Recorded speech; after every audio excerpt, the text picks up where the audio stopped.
తీర్చుకుందాం సమయం ఉంది, మస్తు సమయం ఉంది. ఇది ఇప్పుడు పార్లమెంట్ ఎన్నికలు మీ అందరికీ తెలుసు. ఇటు మోడీ గారికిను ఇటు రాహుల్ గాంధీ గారికి జరుగుతున్న యుద్ధం.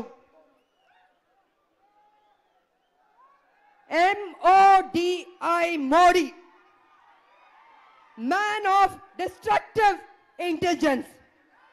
అంటే మన భారతదేశాన్ని విధ్వంసం సృష్టించడానికి వచ్చిన ప్రధానమంత్రి మోడీ గారు ఏ విధ్వంసం సృష్టించారంటే చెప్తాను.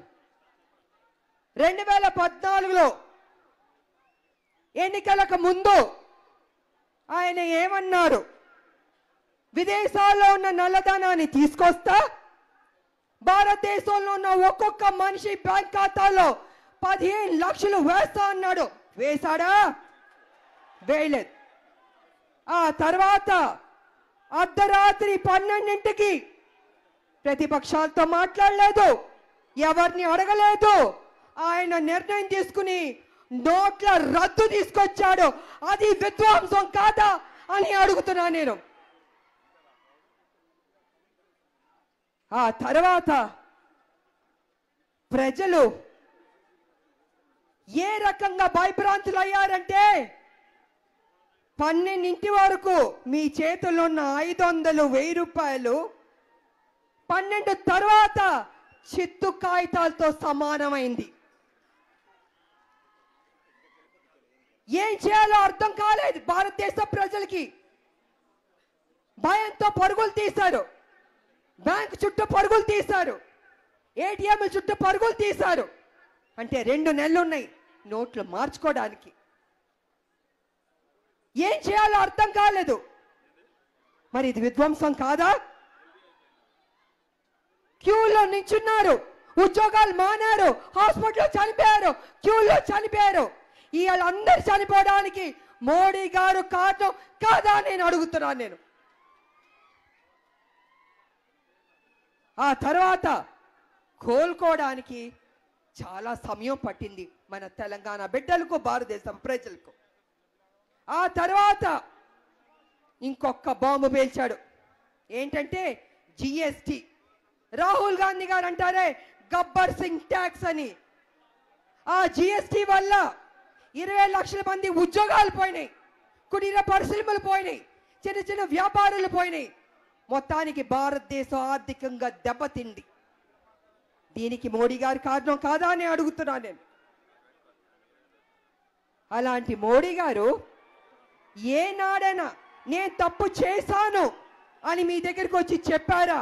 ఇవాళ అంటారు నోట్ల రద్దు అనేది ప్రజల కోసం తీసుకొచ్చాను అని చెప్తున్నారు. దేనికోసం?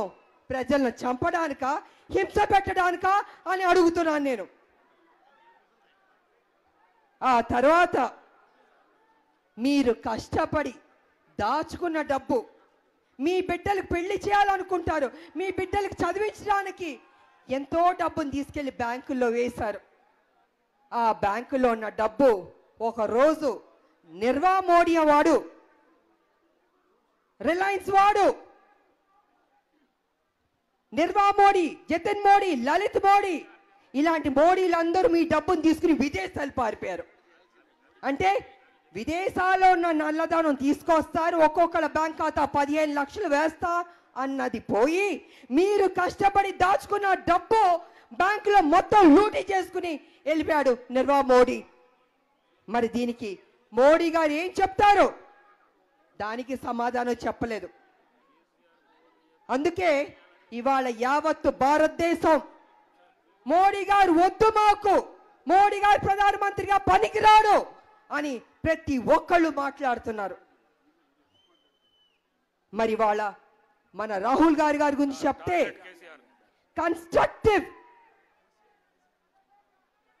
కన్స్ట్రక్టివ్ ఇంటెలిజెన్స్ అంటే నిర్మాణాత్మకమైన సంగతి. ఒక పని చేయాలంట కరెక్ట్గా చెయ్యాలి అనుకుని ఆలోచించే వ్యక్తి రాహుల్ గాంధీ గారు. దూరదృష్టి ఉంది, ఈ పని చేస్తే నా ప్రజలు బాగుపడతారు అని ఆలోచించేది రాహుల్ గాంధీ గారు. ఆయనకు ఒక విజన్ ఉంది, మంచి మనసు ఉంది. ఈ దేశానికి సరైన ప్రధాన మంత్రి ఎవరంటే రాహుల్ గాంధీ గారు ఒక్కరే చెప్పాలి. ఆయన ప్రజలకు ఒక్కసారి మాట ఇచ్చారంటే కట్టుబడే మనిషి రాహుల్ గాంధీ గారు. ఆ మధ్యన మధ్యప్రదేశ్, ఛత్తీస్గఢ్, రాజస్థాన్లో ఎన్నికలు జరిగితే ఆయన ఏమన్నారు రైతులకి, మీరు నన్ను నమ్మండి, నీకు మంచి చేస్తాను. ఏంటంటే నేను అధికారంలోకి వచ్చిన తర్వాత మా పార్టీ 10 రోజుల్లో రుణమాఫీ ఒకే ఒక దఫాలో చేస్తాను అని చెప్పాడు. 10 రోజులేంటి, 3 రోజులలోనే రుణమాఫీని ఒక్క దఫాలో చేసి చూపించాడు. అది రాహుల్ గాంధీ గారు. మోడీ గారు రుణమాఫీ చేయమంటే ఏమంటున్నారు తెలుసా? అదేమన్నా లాలీపాప్ అంటున్నాడు ఆయన. అంటే రైతుల పట్ల ఎందుకు ఆయనకి అంత చిన్న చూపు అని అడుగుతున్నాను. సంవత్సరానికి 6,000 ఇస్తాడంట, నెలకి 500 ఇస్తాడంట, రోజుకి 17 రూపాయలు ఇస్తానని మోడీ గారు చులకనంగా రైతన్నల్ని మాట్లాడుతున్నారు. అంటే రోజుకు 17 రూపాయలు పెట్టుకుని రైతన్నలు ఏం చేయాలి? ఒక అప్పు తీసుకుంటాడు, రుణం తీసుకుంటాడు, దానికి అప్పు పెరిగిపోతుంది. అది ఒక దఫాని క్లియర్ చేస్తే ఆ రైతు మళ్ళీ అప్పు తీసుకుంటాడు, మళ్ళీ వ్యవసాయం చేసుకుంటాడు. అది ఒక పద్ధతి. కానీ మోడీ గారు అలా కాదు. సంవత్సరానికి 6,000, నెలకు 500, రోజుకి 17 రూపాయలు. ఆయనకి రైతులంటే గెట్టదు. కానీ రాహుల్ గాంధీ గారికి రైతుల మీద ప్రేమ. అనేక ఉద్యమాలు చేశారు రాహుల్ గాంధీ గారు. అందుకే ఆ 3 రాష్ట్రాల్లో ఒకే దఫాలో రుణమాఫీ చేయడం జరిగింది. అంతేకాదు, కాంగ్రెస్ అధికారంలోకి వస్తే 3 రాష్ట్రాలని కాదు, యావత్ భారతదేశంలో రైతుల రుణమాఫీ చేస్తారని కూడా రాహుల్ గాంధీ గారు చెప్పారు. ఇవాళ బడ్జెట్ అన్నది ఒకటి ఉంటుంది, మీకు తెలుసు. రైల్వే బడ్జెట్ అన్నది ఒకటి ఉంటుంది, మీకు తెలుసు. రాహుల్ గాంధీ గారు ఏమన్నారంటే, రైల్వే బడ్జెట్ ఎలా సపరేట్గా ఉందో రైతులు కూడా సపరేట్ బడ్జెట్ అనేది ఉంటుందనేది చెప్పడం జరిగింది. అంటే ప్రతి నిమిషం ప్రజల కోసం, రైతుల కోసం, మహిళల కోసం, యువకుల కోసం ఆలోచించే వ్యక్తి రాహుల్ గాంధీ గారు. ఇవాళ ఆయనకు ఒక మంచి ఆలోచన పుట్టింది. నిజంగా మా అందరికి ఆశ్చర్యం వేసింది. ఏం ఆలోచన అంటే, ఆ ఒక పథకం ఏదో అందరికి చెప్పేద్దాం, అనౌన్స్ చేసేద్దాం, పథకం గెలిచే అధికారంలోకి వచ్చేద్దాం అని చాలా మంది నాయకులు అనుకుంటారు. ఏ మోడీ గారు లేరా, కేసీఆర్ లేరా? ఉన్నారు. కానీ రాహుల్ గాంధీ గారు అలా కాదు. ఆ పథకం ఏంటంటే కనీస ఆదాయ భరోసా పథకం. నేను భరోసా ఇస్తున్నాను, మీకు కనీసం ఆదాయం ఉండాలి, మీరు బాగుపడాలని రాహుల్ గాంధీ గారు ఆలోచించారు. ఆయన ఆలోచించడం కాదు, నిపుణులు కూర్చోపెట్టారు, చర్చించారు. ఇది సాధ్యమా? బడ్జెట్లో పెట్టగలుగుతానా? నేను ఇవ్వగలుగుతానా? మాట చెప్పానంటే మాట మోసం చేయకూడదు ప్రజల్ని అని కూర్చుని అధ్యయనం చేసి ఆఖరికి ఆ నిపుణులు ఇవ్వచ్చు, చెయ్యొచ్చు అని మాట ఇచ్చిన తర్వాత, గ్యారంటీ ఇచ్చిన తర్వాత రాహుల్ గాంధీ గారు మీ ముందు అనౌన్స్ చేశారు కనీస ఆదాయ భరోసా పథకం. ఆ పథకం ఏంటంటే ఒక్కొక్క కుటుంబానికి సంవత్సరానికి 72,000 మీ బ్యాంక్ ఖాతాలో పడుతుంది. నెలకి 6,000 మీరు డ్రా చేసి తీసుకోవచ్చు. ఎవరిని అడగక్కర్లేదు, ఎవరిని భిక్ష దక్కర్లేదు. ఇది మీ డబ్బు, మీ కష్టార్జితం డబ్బు. మీకోసం రాహుల్ గాంధీ గారు ఆలోచించి ఇవాళ మీ ముందు పెట్టిన పథకం అదే కనీస ఆదాయ భరోసా పథకం. ఇవాళ మోడీ గారికి ఇలాంటి ఆలోచన ఎప్పుడన్నా వచ్చిందా? రాలే. అనిల్ అంబానీ గురించి ఆలోచిస్తారు, ముఖేష్ అంబానీ గురించి ఆలోచిస్తారు. కానీ పేద ప్రజల గురించి ఆలోచించే వాళ్ళు ఎవరు? ఒక్క కాంగ్రెస్ పార్టీ, మన రాహుల్ గాంధీ గారు. కాంగ్రెస్ పార్టీ అన్నది ఒక మాట ఇస్తే కట్టుబడే పార్టీ. నేను ఒక విషయం మిమ్మల్ని అడుగుతాను. దేశానికి స్వాతంత్రం దగ్గర నుంచి ఇవాళ తెలంగాణ ఇచ్చిన వరకు కాంగ్రెస్ కాదా? ఫీజు రియంబర్స్మెంట్ తీసుకొచ్చింది కాంగ్రెస్ కాదా? ఉపాధి హామీ తీసుకొచ్చింది కాంగ్రెస్ కాదా? ఆరోగ్యశ్రీ తీసుకొచ్చింది కాంగ్రెస్ కాదా? ఏం తీసుకురాలేదు. ఇవాళ దేశ స్వాతంత్రం దగ్గర నుంచి ఇప్పటి వరకు దేశాన్ని అద్భుతమైన అభివృద్ధిలోకి నడిపించిందే కాంగ్రెస్ పార్టీ. కాంగ్రెస్ పార్టీ ఏం చేసిందని దొరా నువ్వు అడుగుతావా? దొరా సిగ్గుందా అని అడుగుతాను కేసీఆర్కి. నువ్వు చేసేవాడు కాదు, చేసేది మా కాంగ్రెస్. నువ్వు మాటలకే పరిమితం కానీ చేతలకు కాదు. ఆయనకు కావాల్సిన పదవి ముఖ్యమంత్రి పదవి. ఇవాళ ప్రధానమంత్రి పదవికి ఆశపడ్డాడు. అయ్యా దొరా, నువ్వు ముందు ముఖ్యమంత్రిగా కూర్చున్నావు, తెలంగాణకి ఏం చేసావు చెప్పు అని మేము అడుగుతున్నావు. 2014 నువ్వు ఏదైతే హామీలు ఇచ్చావో 2018, 19 ఇంతవరకు ఏది నెరవేర్చలేదు. దళితుడిని ముఖ్యమంత్రి చేస్తానన్నావు, చేసావా? లేదు. 3 ఎకరాల భూమిని ఇస్తానన్నావు, ఇచ్చావా? లేదు. డబుల్ బెడ్రూమ్ ఇల్లు ఇస్తానన్నావు, ఇచ్చావా? లేదు. మూసీ నది ప్రక్షాళన చేస్తానో, చేసావా? లేదు. ఆరోగ్యశ్రీ లేదు, ఫీజు లేదు, 12% రిజర్వేషన్ లేదు. ఏది ఉంది అసలు? చేపలు ఇస్తాడు చచ్చాయి, గొర్రెలు ఇస్తాడు చచ్చాయి, మొక్కలు నాటాడు చచ్చాయి. ఆయన చేత్తో ఏది ఇచ్చినా చస్తూనే ఉంది. నిజంగా మా సోనియా గాంధీ గారి కాళ్ళు పట్టుకుని దండం పెట్టాడు, మా పార్టీ 2 సార్లు ఓడిపోయింది. అది మీ ఒక గొప్ప రాశి. మీ రాశి అంటే మీ పార్టీ వరకు బాగుంటారు, కానీ మీ దరిద్రం మాకు పట్టుకుంది. ఏమిచ్చారు ఇవాళ? ఈయన మోడీ ఇద్దరు ఒకటి దోస్తులు. నువ్వు నా వీపు గోకు, నేను నీ వీపు గోకుతాను. నువ్వు నన్ను తిట్టు, నేను నిన్ను తిడతాను. ప్రజల్ని బకరాలు చేద్దాం. మీరు ప్రజల్ని బకరాలు చేయడం కాదు, ప్రజలు మిమ్మల్ని బకరాలు చేస్తారు ఈసారి. ఎందుకంటే 2014 నుంచి 2018 2 సార్లు గెలిపించారు, 19 పార్లమెంట్ ఎన్నికలు వచ్చినాయి. ఇన్నిసార్లు మీరు గెలిపిస్తున్నారు. ఆయన ఏనాడైనా మీకు ఒకటి ఏదైనా మేలు చేశాడా చెప్పండి?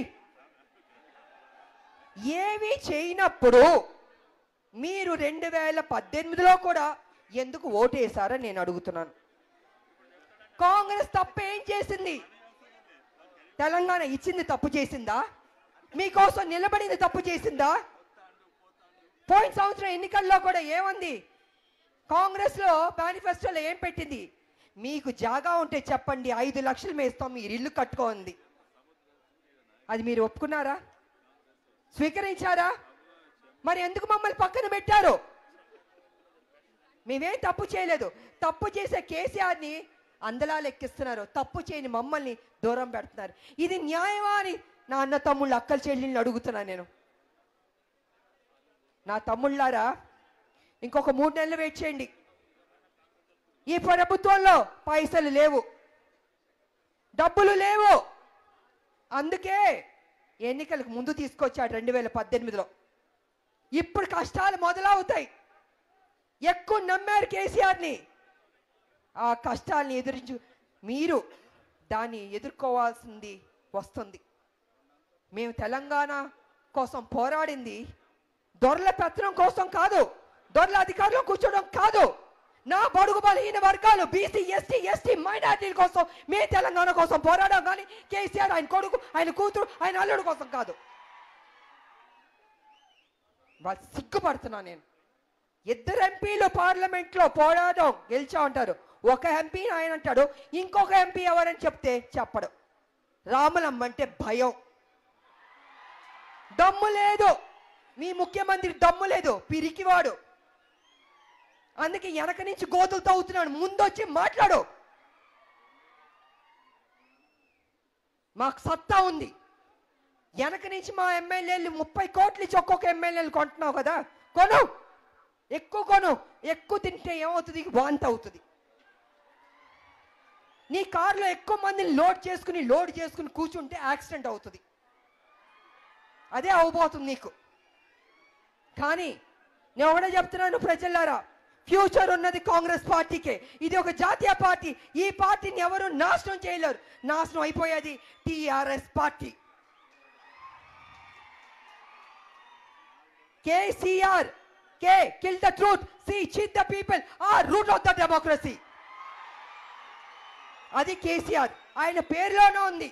ప్రజలు చంపుకోవడం, ప్రజలు మోసం చేయడం, ఇది ఆయన యొక్క స్వభావం. కాబట్టి ప్రజలారా, మీరు మేలుకోవాలి. మీరు అమాయకులుగా ఉండబట్టే ఆయన ఆటలు సాగుతున్నాయి. ఒక్కసారి ఎదురు తిరిగి దొరా దిగు అని మీరు చెప్తే ఆ రోజు మంచి రోజులు వస్తాయి. దానికోసం నేను ఎదురు చూస్తున్నాను నేను. కానీ మీరు ఇలాగే మౌనం పాటిస్తే ఎవరు ఏమి చేయలేరు. తెలంగాణ ఎడారిలాగా అవుతుంది, వెనకబడిన ప్రాంతం ఇంకా అయిపోతుంది. 6 ఏళ్ళు ఏమీ ఒక డెవలప్మెంట్ జరగలేదు. మీకు జరిగింది అని కనపడుతుందా? కనపడుతుందా? మరి ఏం చేయదలుచుకుంటున్నారు? సమాధానం చెప్పండి. ఏం చేయదలుచుకుంటున్నారు? టిఆర్ఎస్ బుద్ధి చెప్తారా చెప్పరా? మీరు చెప్పకపోతే నేను చెప్పాల్సి వస్తుంది. నేను మీ దగ్గర ఎదురు చూసేది ఏంటంటే పోరాటం. తెలంగాణ కోసం మనం అందరం కలిసి పోరాడిన రోజులు ఉన్నాయి. అప్పుడంత ధైర్యం ఉంది. ఆ ధైర్యం ఇప్పుడు ఎక్కడికి వెళ్ళిపోయిందని మిమ్మల్ని అడుగుతున్నాను నేను. ఒక్కసారి గుర్తు తెచ్చుకోండి. ఆ పాత రోజులు గుర్తు తెచ్చుకొని, ఇవాళ అన్యాయం జరుగుతుంది, ప్రజాస్వామ్యానికి విరుద్ధంగా వెళ్తున్నారు. రాజకీయం అంటే ఒక సిస్టమ్ ఉంటుంది, ఈ సిస్టంలో పని చేయాలి. కానీ ఆ సిస్టంలో పని చేయకుండా విరుద్ధంగా వెళ్ళి అపోజిషనే లేకుండా చేయాలనుకుని ఆలోచిస్తున్నాడు కేసీఆర్ గారు. ఆయనంత నీచమైన ఆలోచన మరొకరికి ఉండదు. అందుకే మోడీ ఒక పెద్ద దొంగ, కేసీఆర్ ఒక చిన్న దొంగ.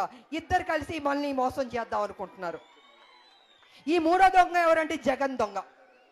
త్రిమూర్తులు కలిశారు. త్రిమూర్తులు దేవుడు మంచివాళ్ళకు ఉంటారు, కానీ వీళ్ళు ముగ్గురు దొంగలు. విధ్వంసాన్ని సృష్టించాలనుకుంటున్నారు. మోడీ గారు ఏంటంటే యావత్ భారతదేశం ఆయన కాళ్ళ దగ్గర ఉండాలని ప్రతి ఒక్కరిని భయపెట్టిస్తున్నారు. ఆయన దారిలోకి రాకపోతే ఇన్కమ్ ట్యాక్స్, ఈడీ, సిబిఐ ఇలా అన్ని పంపించి బెదిరిస్తున్నారు.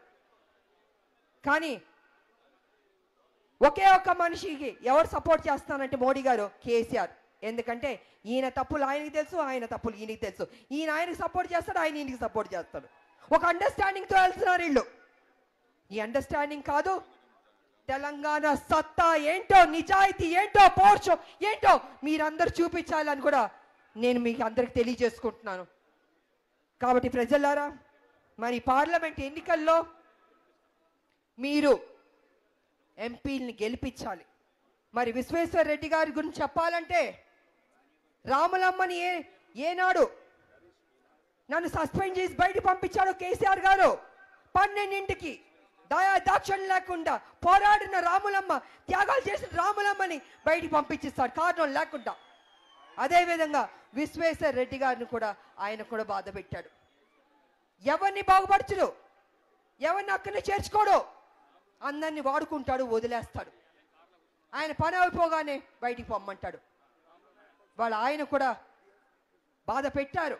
ఒక మంచి వ్యక్తి, చదువుకున్నాడు, ఒక మంచి మనసుంది, ఆయన ఏ రకమైన మంచి గొప్ప కుటుంబాన్ని నుంచి వచ్చిన బిడ్డ ఆయన వాళ్ళ పోరాడుతున్నారు.